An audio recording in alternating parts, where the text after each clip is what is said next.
Today's Not So Critical update is going to be our first. Is it our first? Maybe it's our first. Our first formal scheduled AI Roundup episode, thanks to Peter. Yeah, I'm excited. It's going to be fun. We talk about a bunch of different stories and a couple of other things which weren't really on the schedule, but, snuck in anyway. So check it out. Enjoy the episode.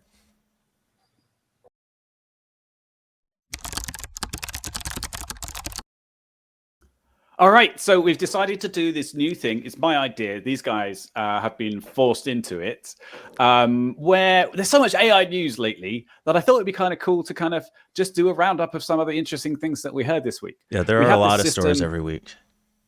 Yeah, we have this system where the people on our Discord server, you can join it. There's a link in the thingy below, where people can suggest links. And we kind of pick out the ones that we like. We put them in a spreadsheet. And then before we do recording, on the same day we do recording, we spend way too long discussing like what order they're going to be in and what's going to be on.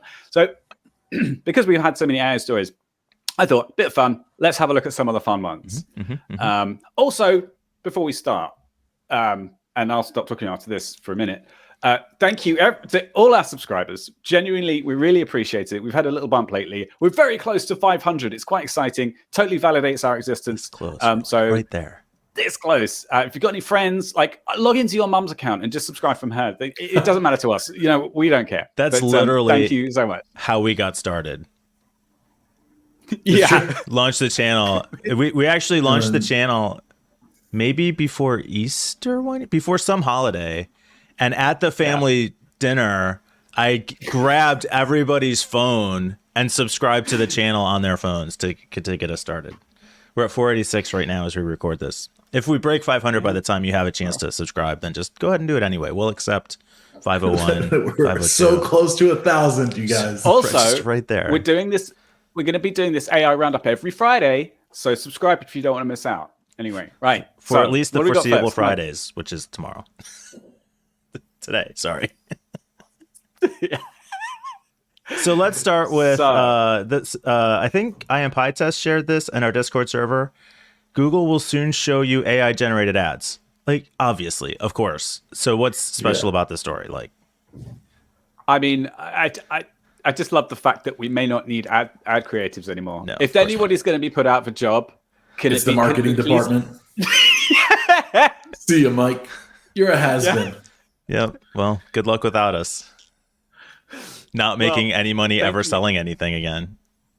Oh, what are you saying? I mean, do you think you could do better than this? I don't know. Is that an actual ad on the screen there? I can't see it. No, I think that's just like Wired looking for like new, So basically what's happening is we've got ChatGPT that can now write ad copy.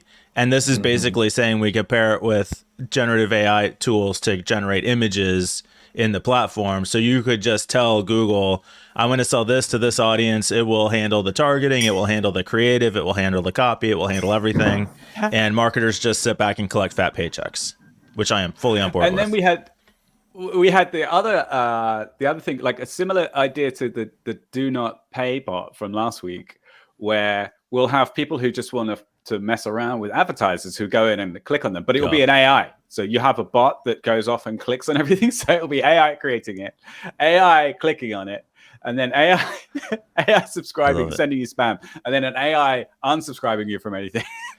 John, you weren't here for my idea. My idea is to create an AI bot that responds to spam emails with messages along the lines of, yes, I am interested. Please spend more time engaging me on this topic. I think that would be spectacularly funny. Like an anti-spam bot. Yeah. Nice. Okay. So this is really cool. This is a Twitter thread basically about how GPTs work. Yes. I saw this the other day. So if you've ever wanted to, if you know a little bit about GPT and LLMs, large language models, you've heard sort of roughly how they work. This kind of goes into a bit more detail. It's not like super technical, but if you have a sort of technical brain, then it would be easier for you to read it. It's like it's maybe a 24 posts in this thread, and it's from a presentation that someone did, and it talks about how they work and how they've been trained and some of the problems that they've had and how they've been solved, and some current approaches. And remembering that this is all like happening very, very quickly, some of the techniques in there are just fascinating to read about, like self-reflection. So GPTs are bad at correcting themselves. And one of the techniques is to get them to stop in the middle of, because they're prediction things, they're token prediction machines. Basically, they say what's the most likely thing to come next in a sequence, like a sentence. But once they get going, they don't stop and then correct themselves. So one of the self-reflection thing is it goes back and says, no, hang on, that's wrong. And these AI chatbots work really well if you say, hey, can you rephrase that, but leave out this bit. There's another one which is like a prompt hack, which is if you tell the AI that it should imitate a super intelligent person who knows exactly what they're talking about and explain it step by step, they tend to give you better answers. If you tell it to impersonate someone smart, then it acts more smart. It's all these kind of things are really well described in this thread. I highly recommend it. Oh, Mike has gone quiet. Yeah, just learned to unmute myself right now. To build on that, this is actually a much more technical resource that I had dug into a couple weeks or months ago. I was interested in just kind of learning how to program AI, machine learning, GPTs. Came across this really interesting case study. This guy actually programs an entire GPT from scratch, citing the references, talks about how the transformers work, shows how to build all the matrices for the comparisons. Super, super interesting, very technical. You're actually just watching him actually create the code in real time. But for people who are that technical level, I found this to be super interesting and definitely would recommend it. How long is it? 2 hours. You'll never watch it. But it's really good. Well, that's true. Yeah, you got me. John, is this kind of thing you watch? Do you ever watch anything over 8 minutes? Would you watch our own episodes? I watch our episodes from time to time. No, seriously, I can't. I'll play our episodes, but it doesn't mean I'm watching them. Sometimes I'll only listen to our episodes, and wireless headphones for the win. Just walking around the house listening to episodes. But depending on the subject, I could watch a 2-hour YouTube video, or if it's longer than 3 minutes, it's out the door. Yeah, for sure. All depends on the context. For sure. Yeah, fair enough. But I found this one to be super interesting. I also really enjoyed the video messages you sent us the first week that you were away, John. That was really you're welcome. Interesting. I kind of fell off, felt like I needed to get on the high horse, Yeah. Came across a little aggro. You must have been having a rough week. Just needed to tell you guys off, I think. But in my travels, I actually saw Peter. Yeah. Several times, according to the videos. Well, besides the strangely robotic video clips that were submitted. We're definitely Johnny Third Guy. Me and Peter did meet up in an undisclosed location, maybe underwater, and hung out. And he took me out for dinner. A retired submarine of unknown origin. Yeah. So this one is super, super funny. Vice shares this article that's I think it's a screen captcha from Discord, if I read the story correctly. And basically what it is AI is asking people to identify imaginary objects. So a Yoko apparently is a kind of a cross between a yo-yo and a snail, I believe.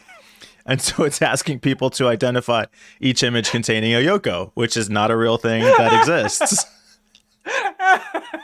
Oh my God.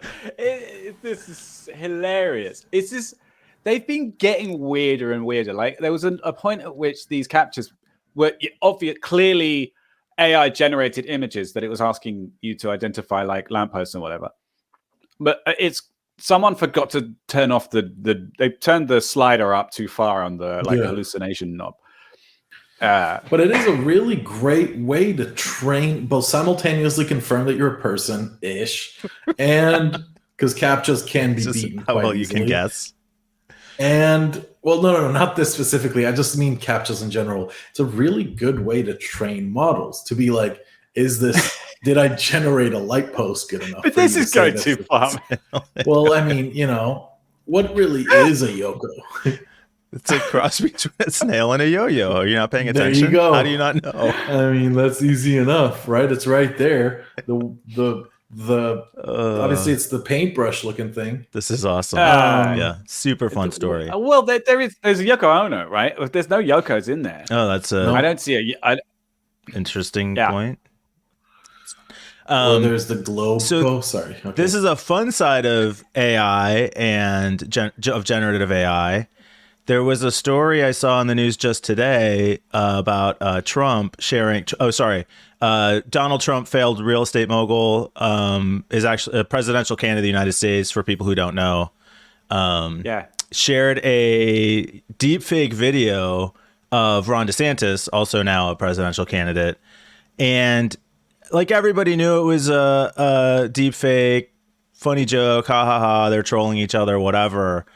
Oh, man, I think that's gonna get dangerous. Like this is all fun to laugh at, but wow. I think it's only a matter of time before somebody makes someone good enough that people buy it and action is taken, and we find ourselves in a tough spot because of some troll someplace.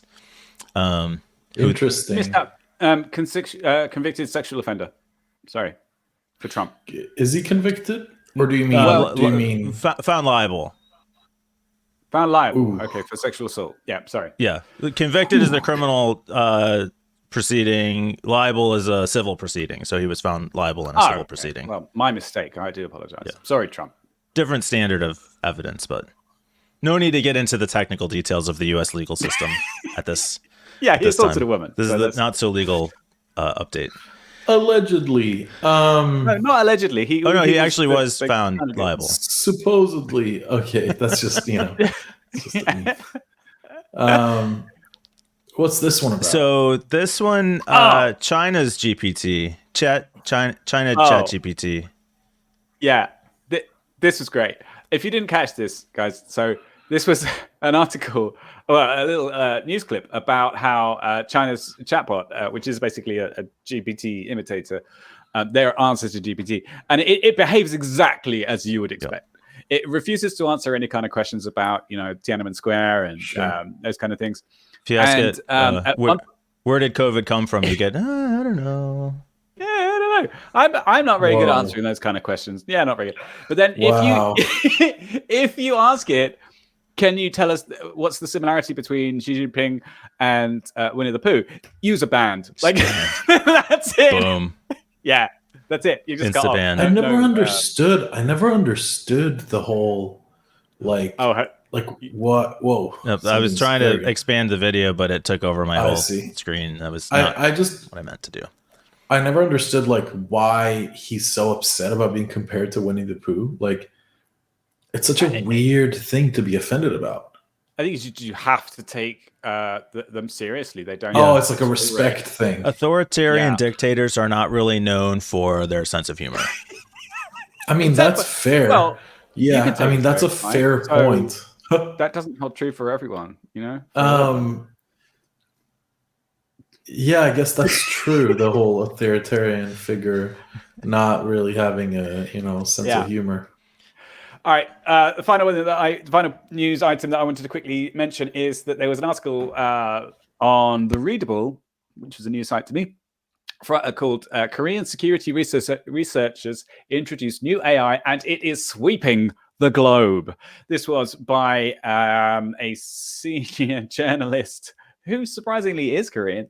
It uses language that I would say was perhaps a little hyperbolic and exaggerate. It's a lot of kind of like their tweets were liked and retweeted dozens of times. Yeah, it's such an obvious puff piece. It's like it's not sweeping the globe by any means, but so I posted on Twitter. So I retweeted it on Twitter saying it's so great to see journalism that is just with the complete absence of hype or buzzwords and real true journalism there. And And then I got both the readable and the author are now following me on Twitter, and they retweeted and loved my post. So Hopefully I'm not they sure if don't watch this sarcasm translates. Look, I give these guys a complete pass. They're trying to get good PR. They're hyping up their story. Yeah, are they exaggerating a little? Sure, that's marketing. Like, they're doing what they need to do. I love it. They get a total pass. Total pass. This is what we call, in Judaism, this is what we call Jewish exaggeration. It's totally okay. So what the fuck is going on with my auto brightness? Do you guys see that? Yeah, you're all over the place. I'm going dark. Anyway. Just don't move. Yeah, that's it. It's like with trying to get signal. You just got to get the right brightness and then not move at all. This camera is so unhappy with me right now. It's like, remove your face. They don't want to see it. See, Peter, as the number one, and as far as we know, only privacy and security podcast on YouTube, you may not be able to appreciate exaggeration or, people trying to really get traction, getting their thing going. This is too much. I'm sorry, but I've been hyping up the podcast before, and I would never say that we are sweeping the globe. Come on, a straight face. Except technically speaking, we definitely are sweeping the globe. Guys, there you go, leading the charge in privacy, security, and technology 100%. news. Really, just at the top of the bracket. I mean, I can't even count how many countries are represented in our Discord server. That's true. I mean, because I don't know. I'm sure it's not a huge number. Because you don't know. I mean, there has to be dozens, right? Or dozen. I know at least 4. Yeah. But wait, hey, that's multinational. That's me. That's 3. We got 3 on the podcast. I account for 2. That's 4. That's 4. Actually, 5. Now that you think about it. So that's a big representation. I know. That's what I'm saying. We're globally. These guys get a complete sweeping pass. Congratulations to them on their global success. I'm happy for them. I think the work they're doing is important, and I hope they keep doing it. This is quality journalism. Should we get them if I've ever seen get them on as guests? We can ask them to talk about their. The other thing was that it was based on some 2018 Google research, which was like, come on, guys, GPT just came out. Like, I mean, it's probably like kind of anyway. It doesn't matter. Stop trying to criticize Peter. Just sour grapes. Yeah. All right. I'm sorry. Okay. I'm sorry. Good luck to them, and please come on the show. Send me an email, pgl@yoyo.org. Now, what are you doing? All right. We got to get out of here. Have a great weekend. We will see everybody on Monday. Have a good weekend. And if you enjoy this, let us know in the comments, because we can still cancel it for next week, although I might just through anyway. But yeah, there'll be a playlist with just one episode on it. Otherwise, all right.